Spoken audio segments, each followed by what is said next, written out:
Read the diploma before you laugh at it, because paper has a way of telling the truth long after pride has finished speaking. The words floated across the quiet roadside with such calm certainty that Officer Daniel Foster answered them with nothing more than a dismissive smile. The late afternoon sun cast long golden shadows across a suburban boulevard outside the state capitol, while traffic rolled steadily past beneath rows of towering oak trees. A dark gray sedan rested safely on the shoulder, its engine silent, its driver's window lowered halfway. Standing beside the vehicle was a middle-aged black man wearing a navy sport coat over a light blue dress shirt without a tie, dark slacks, polished brown shoes, and carrying an old leather briefcase that looked more practical than expensive. His posture remained relaxed, his hands visible, and his expression reflected neither fear nor frustration. Officer Foster barely noticed those details. His attention had already settled on the framed law degree partially visible inside the open briefcase resting on the passenger seat. He leaned closer, chuckled quietly, and shook his head. "Anyone with a printer can make something that looks official," he said confidently. The man looked at him with calm eyes before answering in an even voice. "That document represents many years of study." Foster laughed again. "Sure it does." A passing pickup truck slowed slightly as the driver glanced toward the flashing patrol lights before continuing down the road. A young couple walking along the nearby sidewalk paused just long enough to wonder what had happened before standing several yards away in respectful silence. The black man gently closed the briefcase and rested one hand on its handle. "Officer, I would appreciate it if you verified the facts before reaching a conclusion." Foster folded his arms. "The facts are exactly what I am trying to determine." The man nodded politely. "Then we share the same goal." Foster interpreted the answer as arrogance rather than patience. "You lawyers always think you can talk your way through everything." The man smiled faintly. "Only when conversation helps people understand each other." Foster requested identification. The man immediately handed over his driver's license without hesitation, maintaining steady eye contact and complete cooperation. Foster slipped the license into his notebook and glanced once more toward the briefcase before muttering under his breath, "A law degree does not impress me." The man answered with quiet dignity, "It was never meant to." Those 5 words lingered in the warm evening air as the officer walked back toward his patrol vehicle, completely unaware that the simple roadside encounter was already beginning to move toward a truth that neither first impressions nor confident assumptions would be able to stop. Officer Daniel Foster settled into the driver's seat of his patrol vehicle and placed the driver's license beside the mobile computer mounted on the center console. The screen illuminated with routine database prompts while the quiet hum of the air conditioner filled the cabin. Outside the windshield, the black man remained exactly where he had been asked to stand, one hand resting lightly on the worn leather briefcase, the other relaxed at his side. He neither paced nor looked impatient. Instead, he quietly watched the evening breeze move through the oak trees lining the boulevard, as if he had complete confidence that time would eventually reveal whatever needed to be known. Foster found the calmness unusual. Most drivers asked repeated questions or searched for explanations. This man simply waited with remarkable composure. Foster stepped back onto the shoulder and approached him once more. "You seem awfully comfortable," he remarked. The man offered a polite smile. Being respectful usually makes difficult conversations easier. Foster shook his head. "Respect has to be earned." The man answered gently. "Sometimes it begins by being offered first." Those words earned another skeptical smile from the officer. A city bus rolled past, followed by families driving home after work. Several pedestrians standing across the street continued glancing toward the flashing patrol lights, quietly wondering why such an ordinary traffic stop had lasted so long. Foster looked again at the briefcase. "Where did you really get that diploma?" The man met his eyes without hesitation. "From the law school that issued it." Foster laughed softly. "That is not much of an answer." "It is the only truthful one," the man replied. The officer folded his arms. "You expect people to believe you just because you sound confident?" The man slowly shook his head. "No, officer. I expect people to verify the facts before deciding what to believe." Foster dismissed the response and returned his attention to the driver's license. "You certainly know how to talk." The man answered with quiet sincerity. "Years of legal education teach people to value careful words because careless ones often create unnecessary problems. Foster interpreted the statement as another attempt to impress him. He slipped the identification into his notebook instead of returning it and said, "Stay right here while I finish checking your information." The man nodded immediately. Of course.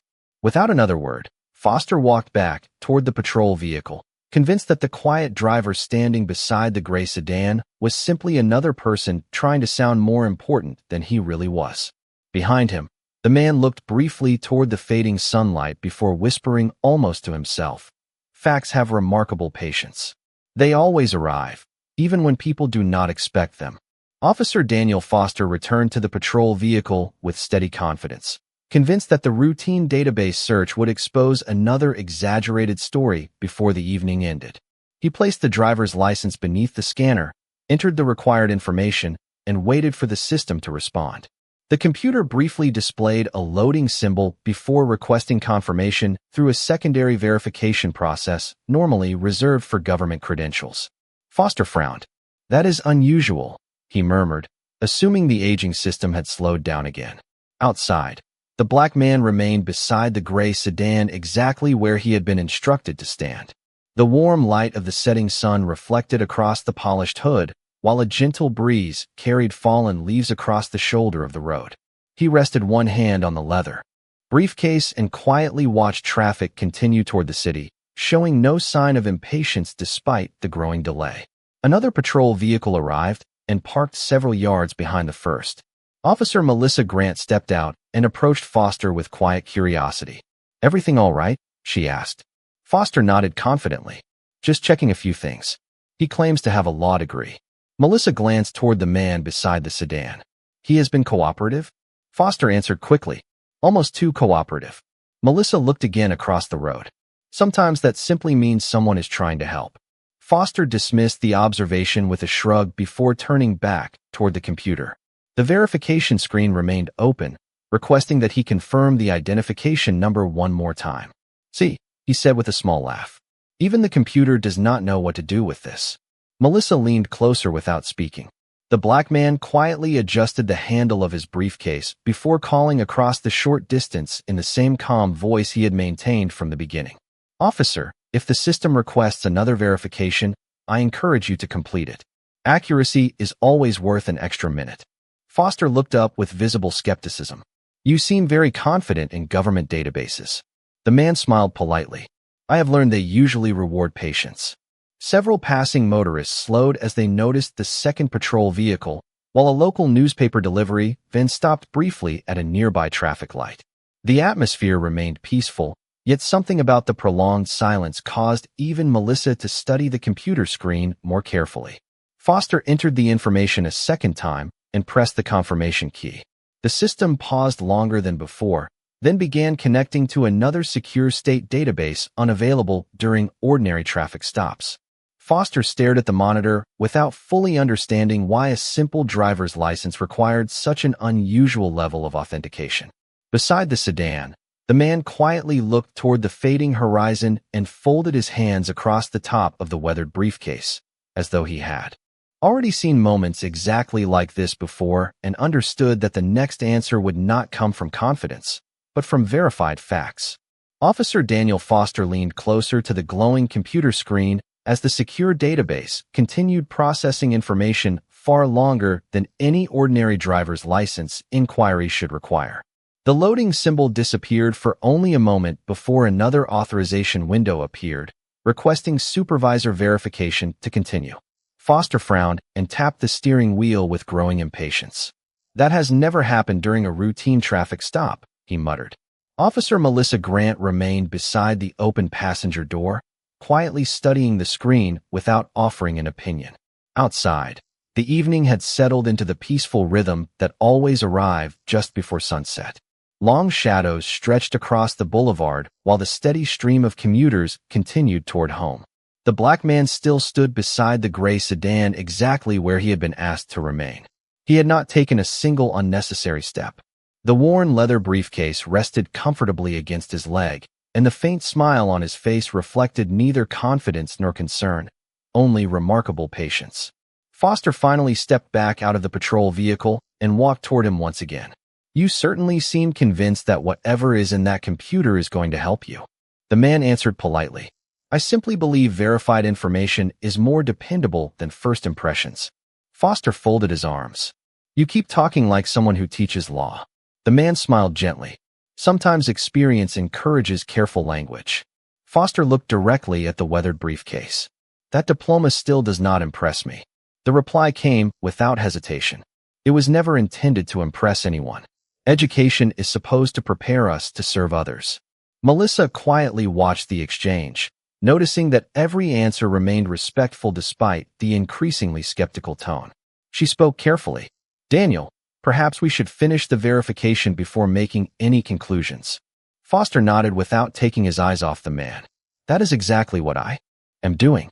At that moment, the patrol radio crackled softly. Dispatch requested confirmation that the secondary authentication process had begun after the state network automatically flagged the identification record for supervisory review. Foster acknowledged the message, though the wording caught him off guard. Automatic supervisory review was extremely uncommon.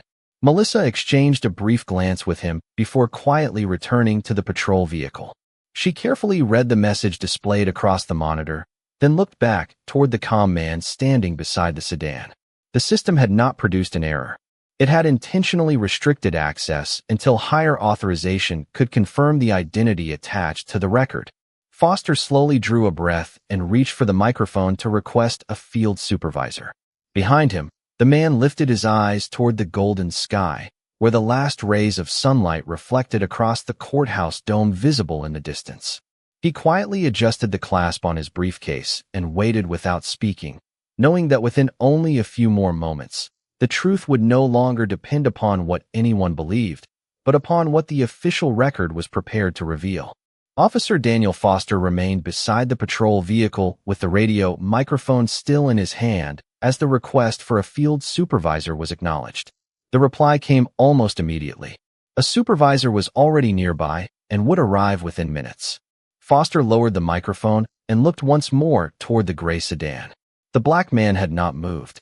He stood quietly beneath the fading evening sky with one hand resting on the weathered leather briefcase, watching the gentle movement of autumn leaves across the pavement. There was something almost unusual about his patience. He did not appear to be waiting for someone to rescue him. He seemed to be waiting for the facts to complete their own journey. Officer Melissa Grant carefully reviewed the secure notification displayed on the patrol computer once again. The message remained unchanged. State credential verification required supervisory authorization before additional information could be released. She looked toward Foster. I have never seen this level of verification during a routine traffic stop. Foster answered with a confident shrug. There is probably an administrative explanation. Melissa quietly nodded but did not respond. Several minutes later, a marked supervisor vehicle entered the shoulder with its emergency lights flashing briefly before coming to a stop behind the patrol cars. Sergeant Michael Harper stepped out carrying a department tablet connected to the same secure state network. He greeted both officers before walking directly toward the patrol vehicle. What do we have? Foster explained the stop, mentioning the diploma inside the briefcase and his doubts about the driver's claims. Harper listened carefully without interrupting, then opened the secure verification request on the tablet. The system prompted him to enter his supervisory credentials before displaying the restricted profile. He completed the authentication process while Melissa quietly observed beside him. The screen paused for several seconds before loading the protected record. Harper's expression changed almost immediately. He read the information once, then silently read it again. Foster noticed the change. What is it? Harper did not answer right away.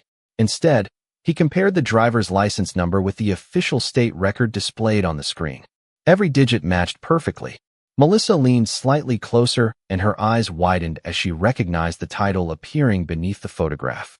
Foster could not see the display from where he stood. Is something wrong? He asked. Harper slowly locked the tablet without saying a word and looked across the roadway toward the calm man waiting beside the sedan. The evening breeze lifted the edge of the Navy sport coat as the man quietly adjusted the handle of his briefcase and continued watching the sunset with complete composure. Harper drew a slow breath before turning back toward Foster. Before anyone says another word, he said calmly, We are going to verify every fact one more time. Foster frowned, still believing the misunderstanding was about to confirm his suspicions.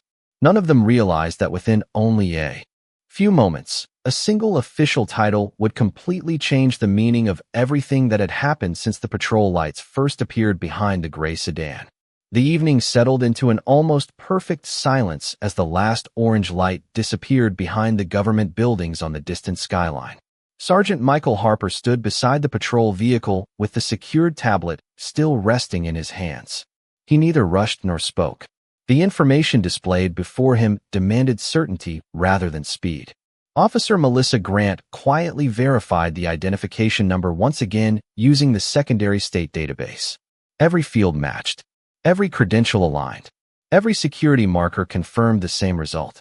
Harper slowly closed the tablet and looked toward the man standing beside the gray sedan.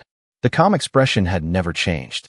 He still waited with quiet dignity, his weathered leather briefcase resting comfortably at his side, as though he had long ago accepted that truth often traveled more slowly than assumptions. Officer Daniel Foster finally broke the silence. "What does the record say?" Harper answered carefully. "It says we need to handle the next few minutes with complete professionalism." Foster frowned. "That does not answer my question." Harper looked directly at him. "The answer deserves to be delivered accurately." He walked across the shoulder of the road until he reached the waiting man. "Sir," Harper said respectfully, "thank you for your patience. Before we continue, I would like to confirm one final detail." The man nodded politely. "Of course." Harper glanced briefly at the identification card before speaking again. "Are you Elijah Brooks?" The man smiled gently. "Yes." Harper continued in the same calm voice. "And do you currently serve as the Attorney General of this state?" For the first time that evening, complete silence settled over everyone standing beside the roadway. Elijah answered with complete simplicity. "Yes, I do." No pride entered his voice. No dramatic pause followed. The words were offered as nothing more than a factual response to a direct question. Foster stood motionless several yards away, struggling to reconcile the quiet man he had dismissed with the title he had just heard. Melissa lowered her eyes briefly before looking back toward Elijah with renewed respect. Harper immediately returned the driver's license with both hands. "Sir, I sincerely apologize for the delay in verifying your identity." Elijah accepted the card with a warm smile. "Verification is always preferable to assumption." Harper nodded slowly. "That is a principle every public servant should remember." Foster remained silent, replaying every conversation in his mind. The comments about the diploma, the skeptical laughter, the careless assumptions, each one now carried a very different weight. Elijah looked toward him without anger. "Officer," he said quietly, "a law degree is valuable because it teaches people to respect facts before opinions. The diploma itself was never the important part." A gentle breeze moved through the oak trees as the last light faded from the horizon. In that quiet moment, no flashing badge, official title, or raised voice carried the greatest authority.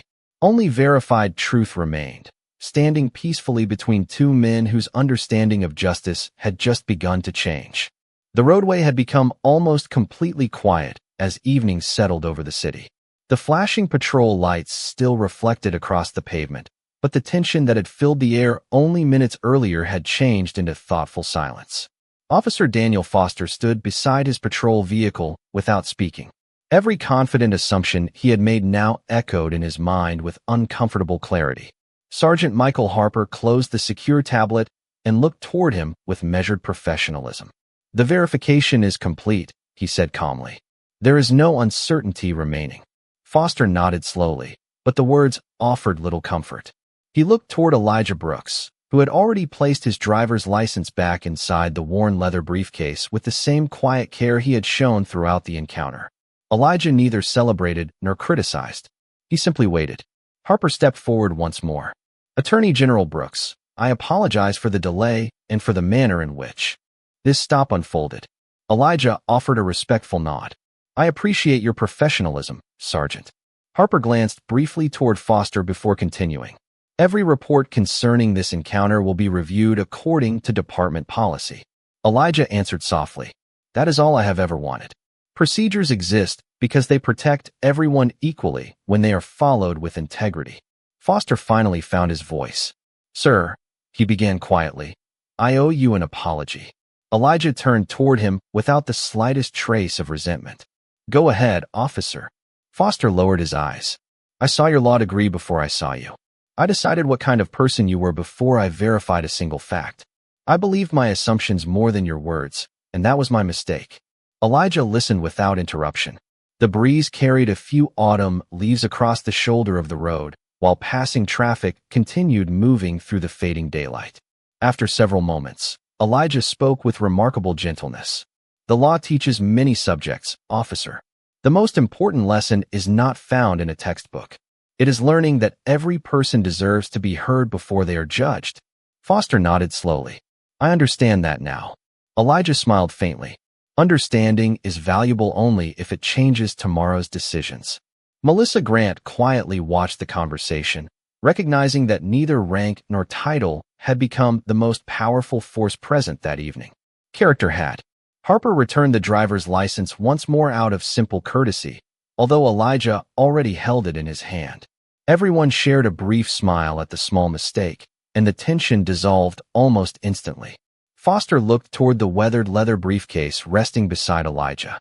"I laughed at something that represented years of discipline." Elijah answered kindly. "Education never asks to be admired. It asks to be used wisely." The words settled over the quiet roadway with lasting weight. As the last rays of sunlight disappeared beyond the horizon, no one remembered the flashing lights as clearly as they remembered the calm voice of a man who had answered disrespect with dignity and transformed an ordinary roadside stop into a lesson that every person standing there would carry long after the evening had ended. The patrol vehicles remained parked along the quiet boulevard for several more minutes, yet no one seemed eager to leave. The evening air had become cooler, carrying the scent of fallen leaves as streetlights slowly replaced the fading sunlight. Elijah Brooks closed the clasp on his weathered leather briefcase and prepared to return to his sedan, but before he reached the driver's door, Officer Daniel Foster spoke once more. "Sir, may I ask you something?" Elijah turned with the same calm expression that had guided every conversation that afternoon. "Of course." Foster hesitated before continuing. "Why did you never tell me who you were?" Elijah smiled gently. "Because I wanted you to meet a citizen before you met a title." The answer settled quietly over everyone standing nearby. Sergeant Michael Harper lowered his eyes for a moment, recognizing the truth behind those simple words. Officer Melissa Grant folded her notebook and slipped it into her pocket, knowing she had just witnessed a lesson no training manual could fully teach. Foster drew a slow breath. "If I had known your position, I would have acted differently." Elijah nodded thoughtfully. "That is exactly why I chose not to mention it." Foster looked confused. Elijah continued in the same steady voice. "Respect should never depend on someone's office, profession, education, or influence. If courtesy only appears after a title is revealed, then it was never truly respect. It was recognition of power." No one interrupted him. Even the passing traffic seemed quieter than before. Harper finally spoke. "Attorney General Brooks, those words belong in every academy classroom." Elijah smiled modestly. "They belong in every ordinary conversation between neighbors." Foster looked toward the framed law degree resting inside the slightly open briefcase. Only an hour earlier he had laughed at it. Now he understood that the diploma itself had never been the point. It represented years of discipline, sacrifice, and a lifelong commitment to serving justice. "I judged the paper before I understood the person," he admitted softly. Elijah answered without hesitation. "Many people make that mistake. The important question is whether they continue making it tomorrow." Foster slowly nodded.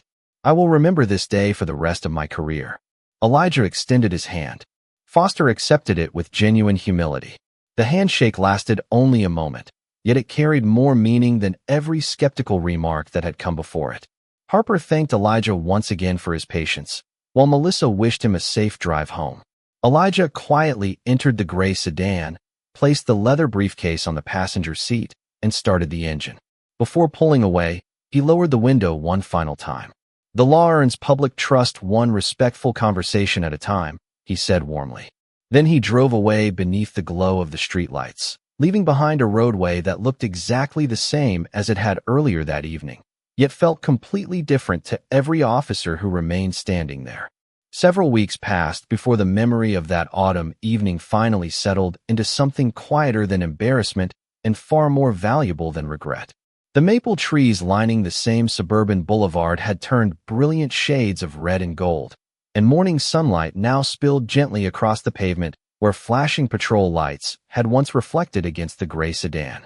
Officer Daniel Foster began another ordinary shift before sunrise, but something about the way he approached his work had changed completely. His first traffic stop that morning involved an elderly woman whose registration papers had slipped beneath the passenger seat. Instead of assuming the worst, he smiled warmly and said, "Take your time. There is no hurry." The woman looked relieved almost immediately. Foster waited patiently while she searched, answering every question with calm respect. When the stop ended, she thanked him for treating her with kindness. Foster simply nodded, yet inside he understood that one respectful conversation had accomplished more than authority alone ever could. Across the city, Elijah Brooks arrived at the office of the Attorney General carrying the same weathered leather briefcase that had quietly become a symbol of discipline rather than status. Staff members greeted him as he entered the historic building, but before walking toward the elevators, he paused beside the large windows overlooking the state capitol grounds. The morning light reflected across the marble floors while school children toured the public plaza outside, laughing as teachers explained how government existed to serve every citizen equally. Elijah watched them for a moment and smiled. He hoped those young students would grow into adults who believed that fairness began long before a courtroom and long before a title appeared beside someone's name. Later that afternoon, Sergeant Michael Harper addressed a class of newly hired officers at the police academy. Rather than discussing statistics or complicated legal language, he described a roadside encounter where patience, professionalism, and verified facts changed the outcome of an ordinary stop. He never mentioned Elijah's name. He never mentioned the title of Attorney General. Instead, he ended the lesson with a simple reminder. Meet every person as a citizen first. Everything else comes later. Daniel sat quietly in the back of the classroom, listening more carefully than he ever had before. As the session ended, he stepped outside into the cool afternoon air and noticed another gray sedan passing slowly through the intersection. For a brief moment, he wondered whether it was Elijah again, but he did not need to know. The lesson had already become part of who he was. Somewhere beyond the city streets, Elijah continued serving the people of his state with the same quiet humility that had defined him long before anyone recognized his position. Sometimes justice is written into law. Sometimes it is preserved in official records. But sometimes its greatest victory begins with something far simpler. One person choosing to see another human being before seeing a title, a profession, a degree, or the color of their skin, and that choice quietly changes every road that lies ahead.